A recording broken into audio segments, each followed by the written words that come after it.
Okay, these are forms C and D for the warm-up quiz that you guys took today. I'm going to do them one at a time, starting with form C, and then we will look at form D. There is a different video that goes over forms A and B. If you're looking to review either of those, I would recommend opening that video instead.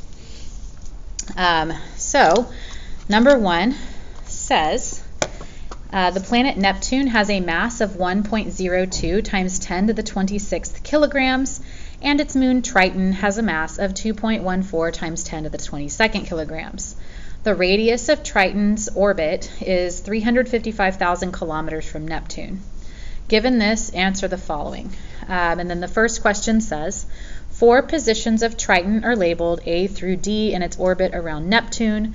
From this view, Triton's orbit is counterclockwise as labeled by the arrows on its orbital path. And you can see the orbit, the path shown, and it is in fact counterclockwise. It says sketch a force vector for the force of gravity acting on Triton at point C.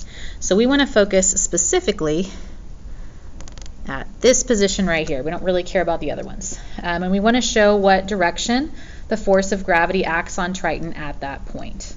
And it says to accurately represent the direction of the force and then explain your reasoning.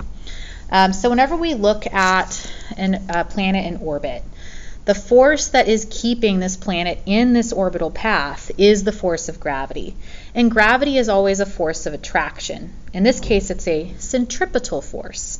It will be pointing toward the center of the circular orbit. It is an attractive force between the moon and the planet. And so you just needed to draw an arrow pointing inward toward Neptune. Now, it doesn't ask us to do this, but if we were asked about the force on Neptune, due to the planet at this position, it would be equal in magnitude and opposite in direction. So just as a reminder, these two would constitute a force pair. It doesn't ask for that, but just to mention it, you'd have that if you wanted that one. We don't want that one. It's just the pink one that should be on your paper. But it also says to explain our reasoning, and then you need to say something like force of gravity is attractive, or you can call it and is the centripetal force, something like that. Because it is the centripetal force in this scenario. So again, something along those lines regarding the physics principles for why we drew it that way. All right, on the back we have B and C. Part B says the centripetal acceleration of Triton at point C is 0.54 meters per second. What is the magnitude of its tangential velocity at point C? And then sketch the direction of the velocity at C here. So we have another diagram so that we can add another vector to show the direction of the velocity at point C. We also need to go ahead and calculate what the velocity is at point C. All right, so if we're doing this, let's start with the direction because we don't need a calculation for this. Whenever we talk about, and it even says it here, tangential velocity, whenever we're doing our calculations for velocity for objects in circular motion, the velocity does need to be drawn tangent to the circular path. And so again, we're focused on point C, and the tangent line for point C is the line that only goes through that circle at one point. If you were to draw in the tangent line, it would be on this grid line. Okay, now I want to draw the velocity vector, not the tangent line. So the velocity vector is along that line, but specifically because of the direction of the rotation here, it's going to be going in this direction as it loops around. So at this point, my velocity vector would be going to the right-hand side of my page. And then again, if you were to draw it here, it'd be straight up, here it'd be that way, so on and so forth. Pick a point, draw it tangent. Tangent, again, means that you are drawing it perpendicular to the line of radius. The line of radius at this point is along this grid line, and this is, in fact, a right angle. Okay, so this is how you would draw that. You don't need to draw anything else other than this arrow. So I have it drawn in. Now let's talk about how we would calculate it. Again, we have a couple of equations for tangential velocity that we've learned this unit. One of them is if you, and again it depends on what you know, tangential velocity is 2 pi r over period. However, I am not able to use this formula because I don't know the period of the revolution. The other formula that we have that has tangential velocity in it is this one.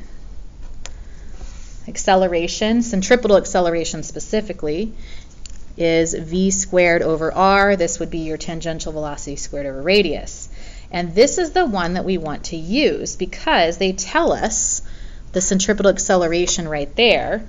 And if we look back at the front, and I'm not going to flip it over, but here's another sheet, they gave us in the beginning the radius right here, 355,000 kilometers. All right, so let's rewrite that. So the radius is 355,000 kilometers. And we have the acceleration there. So we have A, we have R, we can solve for V, which is what we want.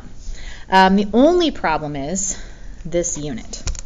Again, please do not plug kilometers into any of these equations. Everything needs to be in meters. So we need to multiply this number by 1,000.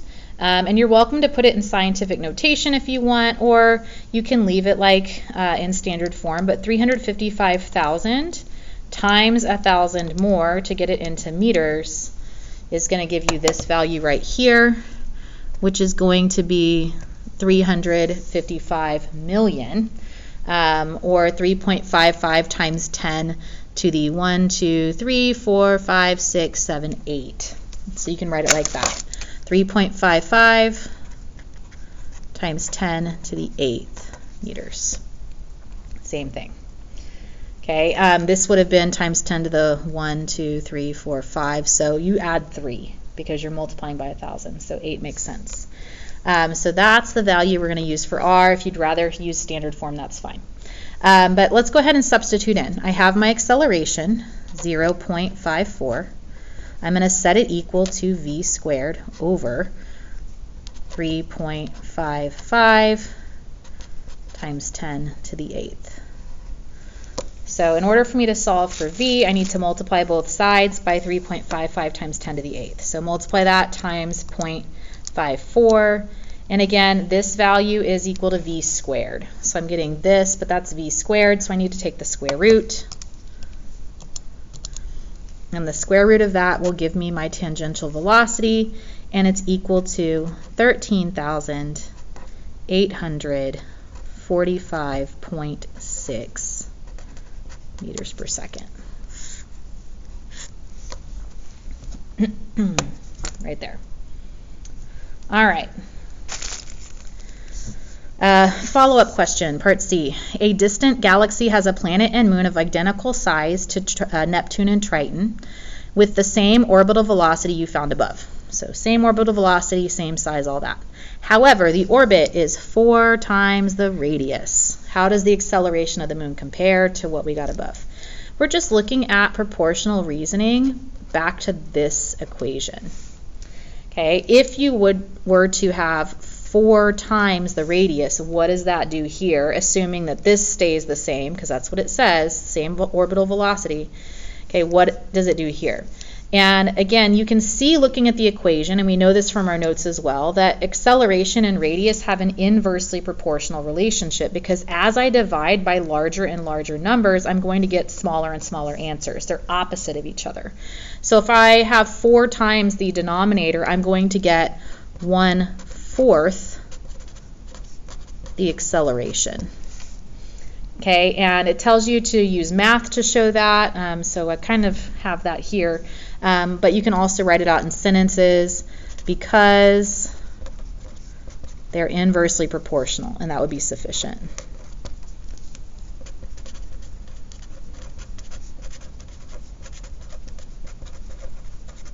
All right, so that is what you would want specifically for Form C. All right, let's go ahead and take a look at Form D. All right, here is Form D. This one is now talking about the planet Uranus and its moon, Titania. And it says the planet Uranus has a mass of 8.68 times 10 to the 25th kilograms, and its moon Titania has a mass of 3.52 times 10 to the 21st kilograms. The radius of Titania's orbit is 436,000 kilometers from Uranus. Given this, answer the following. It's exactly the same set of questions pretty much, except that the pictures are different, the masses are different, the planets are different. And I say the pictures are different. It's really not that different. However, if you didn't realize it or glanced at your neighbor's paper or something, this one is rotating in the opposite direction from this one. Okay, so hopefully you can see that. And it says it here, clockwise. This is a clockwise direction. The other one specifically says counterclockwise. All right, and that will affect some of your answers. The other thing that's going to affect your answer is the fact that this one is asking about point A, as opposed to the other one which asked about point C. So here we're focused on this position specifically, and it says sketch a force vector for the force of gravity acting on Titania at point A, and again represent accurately the direction of the force. Just like before, gravitational forces are attractive. Uranus is going to pull inward on Titania. That's what causes it to stay in its orbit. So when you draw that force, it needs to be drawn such that it is pointing toward Uranus, because gravitational forces are attractive. And again, this is the exact same thing we wrote a second ago. It's an attractive force. Okay, and it's also centripetal. You can put that too. So attractive force is a centripetal force, so it points toward the center of the circular path, something like that. All right, part B. Part B says the centripetal acceleration of Titania at point A is 0.0305 meters per second. What is the magnitude of the tangential velocity at point A? Sketch the direction here. So again, we can sketch the velocity vector in before we do any math. That velocity vector is still a tangential velocity vector, so it needs to be drawn tangent to the path, which means it needs to be drawn perpendicular to the line of radius. Again, here's your line of radius, so whenever we draw this in, it's going to be along this grid line here. And again, look at the direction of the rotation. Because the rotation is going in this clockwise direction, when it's at this specific position, it's going to point that way. And so that's the direction of the tangential velocity. Now, as for the math, the process is exactly the same as the one we did before. We can't use the equation 2 pi r over t because we don't know the t. But we can use and have to use centripetal acceleration is v squared over r. So that's the formula we're going to use. I know my centripetal acceleration, it's right there, and the radius was given to me in the question on the front. Specifically, it said that it was 436,000 kilometers away. So again, we are going to rewrite that radius on here so that I don't have to flip back and forth. 436,000 kilometers. And yet again, just like before, we can't leave it like this. We do not want kilometers in our calculation. If you convert this to meters, it will become 4.36 times 10 to the 8th meters. Okay, so from here we're going to substitute into our equation. The acceleration is in the question, 0.0305. It is equal to v squared over 4.36 times 10 to the 8th. Okay, so that is your substitution step. Sorry about that. All right, and so if I want to solve for this v squared, I need to get it by itself. We'll start by multiplying both sides by 4.36 times 10 to the 8th. So I'm going to have 0.0305 times 4.36 times 10 to the 8th power. It looks like this when you type it in, and that value that you're getting is again equal to v squared. Okay, so I don't want v squared, I want v, so I need to take the square root of that answer, and when I do that, I get a velocity of 3,646.6 meters per second.